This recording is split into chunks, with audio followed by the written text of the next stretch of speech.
Good morning बच्चों। कैसे हैं आप लोग? आपने अपना पिछला वर्क पूरा कंप्लीट किया होगा। सभी बच्चे अपनी कॉपी कंप्लीट करेंगे, ठीक है। इससे पहले हमने आपको क्या पढ़ाया था बेटा? कौन सा लेसन पढ़ा था हमने? पार्ट 14 राखी का त्यौहार।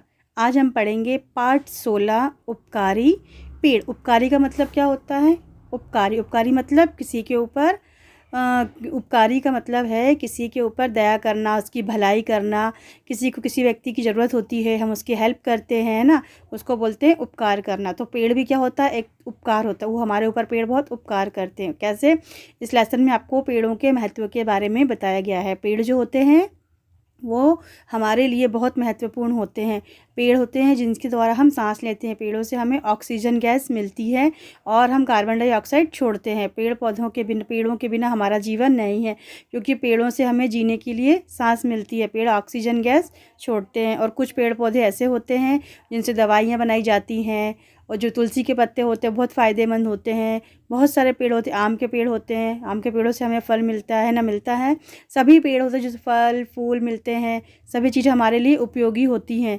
इस पार्ट में आपको पेड़ों के महत्व के बारे में बताया गया है। अब हम पार्ट पढ़ना शुरू करते हैं। उपकारी पेड़। तान्या और मीतू पक्की सहेलियां थीं। दोनों साथ खेलती, घूमती और पढ़ती थीं। जो तान्या और मीतू थी वो दोनों पक्की सहेलियां, जैसे आपके फ्रेंड्स होते हैं ना स्कूल में, जहाँ आप रहते हो वहाँ पे आसपास आपके फ्रेंड्स होंगे जिनके साथ आप खेलते होगे, आपकी पक्की सहेली होती होंगी। खेलते हो उनके साथ, घूमते हो उनके साथ, अपनी पढ़ाई शेयर करते हो, है ना। उसी प्रकार ये दोनों भी सहेलियाँ थीं। कौन सहेलियाँ थीं? तान्या और मीतू। एक दिन तान्या बीमार हो गई। उसके शरीर पर छोटे छोटे दाने निकल आए।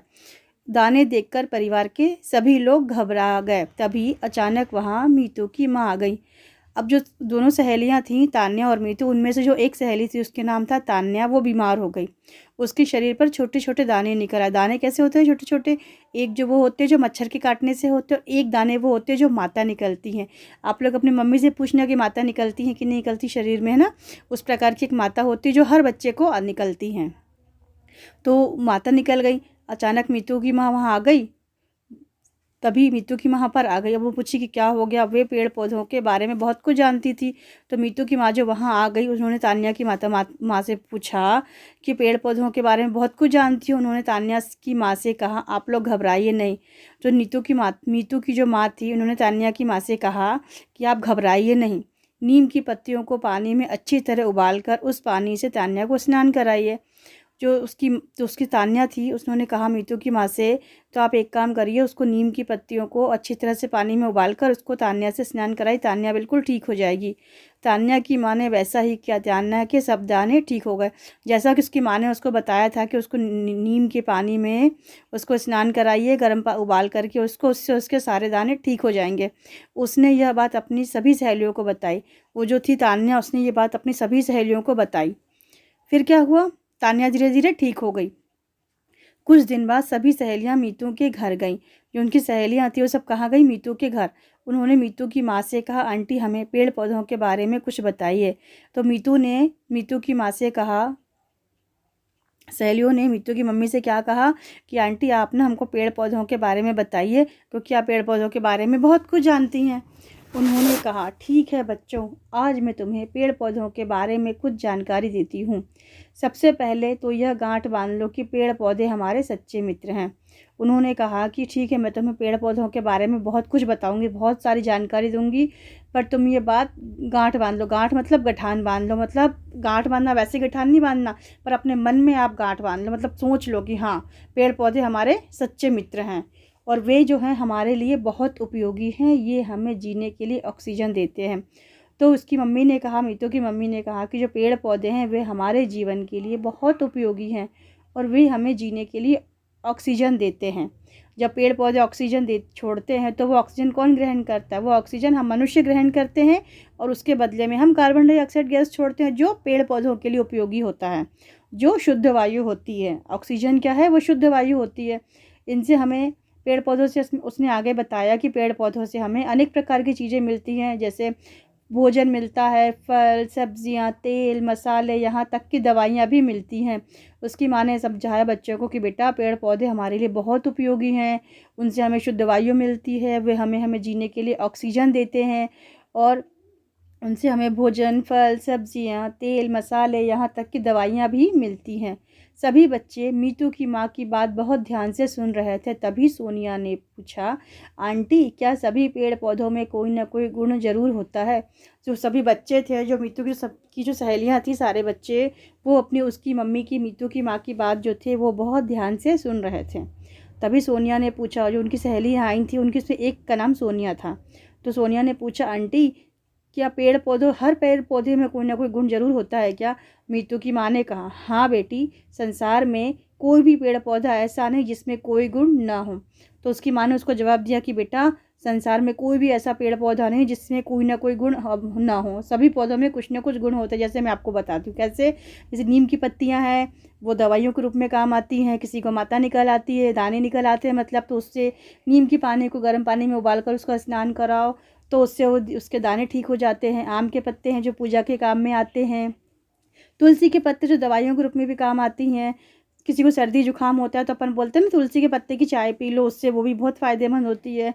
इसी प्रकार बहुत सारे पेड़ पौधे होते हैं जो किसी न किसी रूप में उनमें कोई ना कोई गुण पाया जाता है। ठीक है बेटा। अब देखो क्या है आगे। मीतू चहक कर बोली, अच्छा माँ, तभी आप पेड़ पौधों को समय समय पर पानी, खाद आदि देती रहती हैं। तो मीतू चहक कर मतलब खुश होकर मीतू बोली, अच्छा माँ, तभी आप पेड़ पौधों को समय समय पर पानी, खाद और आदि देती रहती हैं। अब जैसे हमें भोजन की आवश्यकता होती है ना, सुबह भी हम नाश्ता करते हैं, दोपहर में भी खाना खाते हैं, फिर हम रात को भी खाना खाते हैं। तो उसी प्रकार जो पेड़ पौधे हैं ना, उनको भी भोजन की आवश्यकता होती है। पर उनके भोजन क्या होते हैं? उनका भोजन होता है खाद, जो गोबर, गाय के गोबर से बनाई जाती है। आजकल तो अलग अलग तरीके से भी खाद बनाई जाती है। जैसे उसमें बहुत सारी जो ख़राब चीज़ें हमारे घर की जो निकलती है, कचरा आदि निकलता है, उससे भी खाद बनाई जाती है। तो ये जो खाद है वो हम पेड़ पौधों में डालते हैं और फिर उनको तरह तरह टाइम टाइम पर उनको पानी देते हैं। उससे क्या है, पेड़ पौधे बढ़ते हैं, उनको खाना पानी मिलता है तो वो भी बड़े हो। जैसे आप कैसे बड़े होते हो? आपकी मम्मी आपको टाइम से खाना देती हैं, पानी देती हैं, नाश्ता देती हैं कि बेटा बच्चे भूखे हैं। उसी प्रकार पेड़ पौधों को भी समय समय पर खाना और पानी देना पड़ता है। हमको पेड़ पौधों का भी ध्यान बिल्कुल बच्चों की तरह रखना पड़ता है। तो मीतू की माँ ने आगे कहा, बच्चों, पेड़ पौधे हमारी सहायता करते हैं। वे हमें फल और सब्जियां देते हैं। पेड़ पौधे जो हैं वो हमारी हमेशा सहायता करते हैं। पेड़ पौधे हमें फल देते हैं, सब्जियां देते हैं। पका आम तो तुम्हें बहुत अच्छा लगता है ना? सब बच्चों ने हाँ में सिर हिला दी जब उनकी मीतू की माँ ने पूछा, बेटा, पेड़ पौधे हमें फल देते, सब्जियां देते हैं और पता है आम भी देते हैं, पर पका आम तो बच्चों को बहुत अच्छा लगता है। सभी बच्चों ने हाँ में सर हिला दिया, मतलब सभी बच्चे बोले कि हाँ, हमें अच्छा लगता है। मीतू बोली, माँ, कच्चा आम तो अचार बनाने के काम में भी आता है। तो मीतू बोली कि हाँ बेटा, कच्चा आम। उसकी माँ बोलती कि हाँ बेटा, कच्चा आम जो है वो अचार बनाने के काम में भी आता है। लेकिन मीतू की माँ बोली, हाँ बच्चों, मीतू बिल्कुल ठीक कह रही है। इसके अतिरिक्त आम के पेड़ की लकड़ियाँ हवन के समय काम आती हैं। तो मीतू की माँ बोली, हाँ बच्चों, मीतू बिल्कुल सही बोल रही है।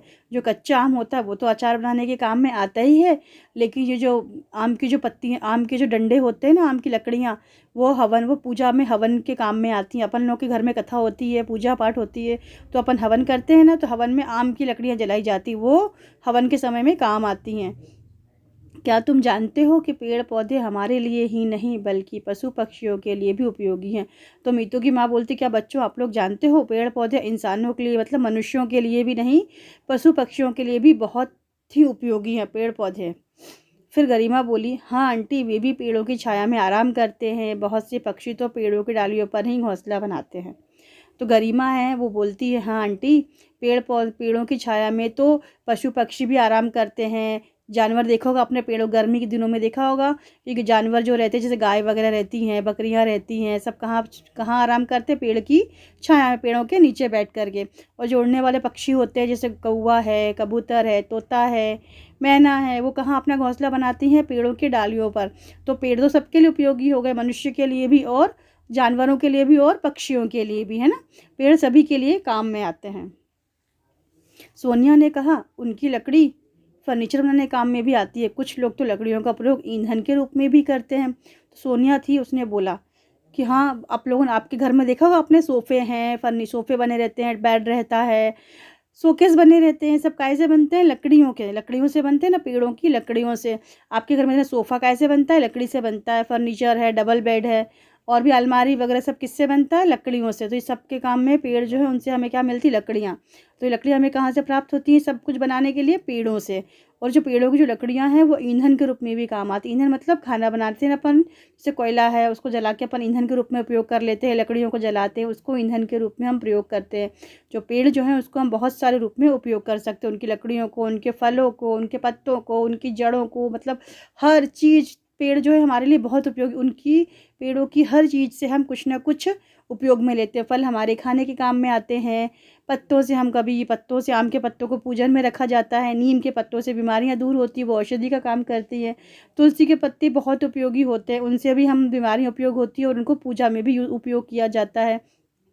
अब तान्या बीच में बोली, मेरी माँ दिवाली पर फूल पत्तियों से घर भी सजाती है। तो तान्या बोलती है बीच में, मेरी माँ जो है वो दिवाली पर फूल पत्तियों से घर भी सजाती है।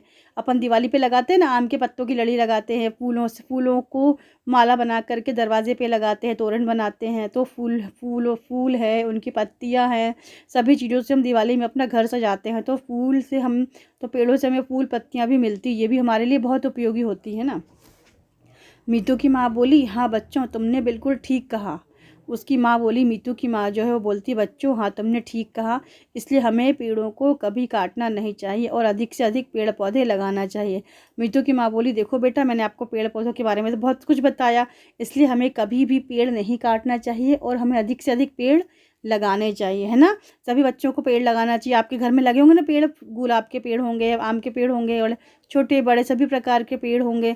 तो आप सभी बच्चों को अपने अपने घरों में एक पेड़ लगाना चाहिए, लिखा है अधिक से अधिक पेड़ लगाने चाहिए।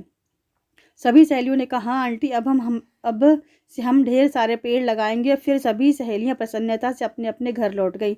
जब उसकी मम्मी ने कहा, मीतू की मम्मी ने, कि बेटा हम सभी को अधिक से अधिक पेड़ लगाना चाहिए, पेड़ हमारे लिए बहुत उपयोगी होते हैं। तो उसकी सभी सहेलियां जो थी मीतू की, उन्होंने आंटी से कहा कि हाँ आंटी हम सभी अपने अपने घर में पेड़ लगाएंगे और हम लोग जितने दोस्त आए हैं, मीतू की जितनी भी सहेलियां, सब हम अपने अपने घर में पेड़ लगाएंगे। तो उसके बाद सभी सहेलियां अपने अपने घर लौट गई। समझ में आया बेटा? ये पाठ आपको कितना अच्छा पेड़ों के महत्व के बारे में बताया गया है। तो आप सब भी बच्चे अपने अपने घर में एक पेड़ लगाएंगे और मुझे बताएंगे, ठीक है।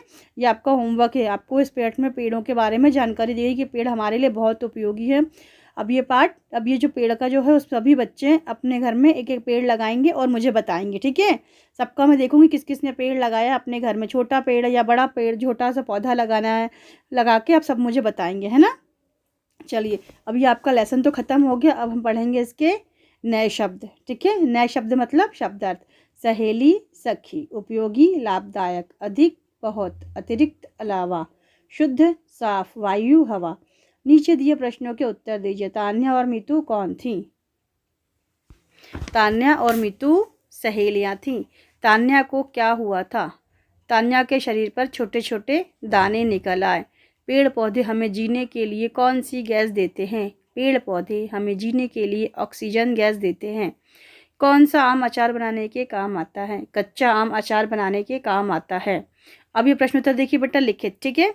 मीतू की माँ ने क्या सलाह दी? मीतू की माँ ने कहा कि नीम की पत्तियों को पानी में उबालकर उस पानी से तान्या को स्नान कराइए, तान्या ठीक हो जाएगी। पेड़ पौधे हमें क्या क्या चीज़ें देते हैं? पेड़ पौधे हमें फल, सब्जियां, तेल, मसाले और दवाइयाँ देते हैं। लकड़ी का उपयोग किस किस काम के लिए किया जाता है? लकड़ी का उपयोग हवन, ईंधन और फर्नीचर बनाने के काम में किया जाता है। पेड़ पौधे पशु पक्षियों के लिए किस प्रकार उपयोगी हैं? पशु पेड़ों की छाया में आराम करते हैं तो पक्षी पेड़ों की डालियों पर घोंसला बनाते हैं। नीचे दिए वाक्य किसने कहे? का पेड़ पौधे हमारे सच्चे मित्र हैं, किसने कहा था? ये मीतू की माँ ने। कच्चा आम तो अचार बनाने के काम भी आता है, ये किसने कहा था? मीतू ने कहा। वे भी पेड़ों की छाया में आराम करते हैं, ये किसने कहा था? गरिमा ने कहा। उनकी लकड़ी फर्नीचर बनाने के काम आती है, ये किसने कहा बेटा? सोनिया ने कहा। शुद्ध शब्दों पर सही का निशान लगा रहा है। संसार, संसार, सनासार, तो इसमें कौन सा शब्द सही है? संसार। तो संसार शब्द पे हमने सही का निशान लगाया। ऑक्सीजन, ऑक्सीजन और ऑक्सीजन, तो ऑक्सीजन सही, उसमें ऑक्सीजन के ऊपर हमने सही का निशान लगाया। परिवार, परिवर और परिवार, तो परिवार सही, उसके ऊपर हमने सही का निशान लगाया। बीमार, बीमार और बीमार, बीमार शब्द सही है, उसके ऊपर हमने सही का निशान लगाया। फर्नीचर, फर्नीचर और फर्नीचर, फर्नीचर सही है, उसके हमने सही का निशान लगाया। सब्जियाँ, सब्जियाँ और सब्जियाँ, सब्जियाँ सही है, उसके सामने हमने सही का निशान लगाया। अब देखिए प्रश्न नंबर 2, पढ़िए समझिए और लिखिए। जैसे बच्चा, बच्चा का क्या होगा? कच्चा, इसमें आधा का ऐसे शब्द इसमें आधा का प्रयोग हो, ठीक है। जैसे बच्चा कच्चा, पक्की चक्की, तान्या मान्या, पत्ता छत्ता, अतिरिक्त भक्त, सब्जी कब्ज, शुद्ध बुद्ध, ध्यान अध्यापक, अच्छा मच्छर, प्रसन्न अन्न। ये शब्द जिसमें कि आधा ब शब्द का यूज़ हुआ है, अधर शब्द का यूज़ हुआ है, ठीक है। ये शब्द हमने यहाँ पर लिखे हैं, ये आपको अपनी बुक में ऐसे ही भरना है। एक और अनेक, सहेली सहेलियाँ, खुशी खुशियाँ, पत्ती पत्तियाँ, डाली डालियाँ, दवाई दवाइयाँ, लकड़ी लकड़ियाँ, सब्जी सब्जियाँ, बीमार बीमारियाँ। उसी प्रकार ये लिखने से पेड़ पौधे, हमने इसमें और लिख करके शब्द बनाए, पेड़ और पौधे। इसी प्रकार हमको दूसरे और शब्द लिखने, पशु पक्षी, पशु और पक्षी, फूल पत्तियाँ, फूल और पत्तियाँ, फल सब्जियाँ, फल और सब्जियाँ। अब देखिए समान अर्थ वाले शब्द पर सही निशान लगाना है। शुद्ध, जिसमें उपयोगी, उपयोगी का क्या है? नुकसान, लाभदायक, अनुपयोगी, तो उसका विलोम हो गया। उपयोगी का समान अर्थ वाला शब्द है लाभदायक। वायु, पानी, जमीन, हवा, वायु का क्या होगा? समान अर्थ वाला शब्द हवा, तो हवा के सामने हमने सही का निशान लगाया। शुद्ध, साफ, अशुद्ध, गंदा, तो शुद्ध का साफ समान अर्थ वाला शब्द, तो साफ के सामने हमने सही का निशान लगाया। सहायता, असहाय, सहायक या मदद, सहायता का मतलब क्या होता है? मदद, तो हमने मदद के सामने हमने सही का निशान लगाया। इसी प्रकार ये देखिए, ये है पेड़ से मिलने वाली चीज़ों को रेखा खींचकर मिलाना है, ठीक है बेटा। ये चित्र देखिए और आपको ये आपका होमवर्क है, आपको ये खुद से मिलाना है। जैसे कि दरवाज़ा किससे बनता है? कैंची, फूल, ये जितने भी सामान, पत्तियाँ, कुर्सियाँ, घड़ी, फल कैसे हैं, कहाँ से हमको मिलते हैं, ये सब आपको चित्र से रेखा खींचकर आपको खुद बनाना, ये आपका होमवर्क है। अब ये देखिए कुछ करने की बात, चित्र चिपकाइए या बनाइए। इसमें ज़मीन के नीचे उगने वाली सब्जियां, ज़मीन के ऊपर उगने वाली सब्जियां, बेल पर उगने वाली सब्जी। जिस तरह मैंने आपको एक चित्र बनाकर बताया गाजर का चित्र, उसी प्रकार आपको और चित्र बनाना है, बनाकर आपको उसमें रंग भरना है और मुझे दिखाना है। ये आपका होमवर्क है बेटा। आपका ये पाठ ख़त्म होता है। उम्मीद है आपको ये पाठ समझ में आ गया होगा। Thank you.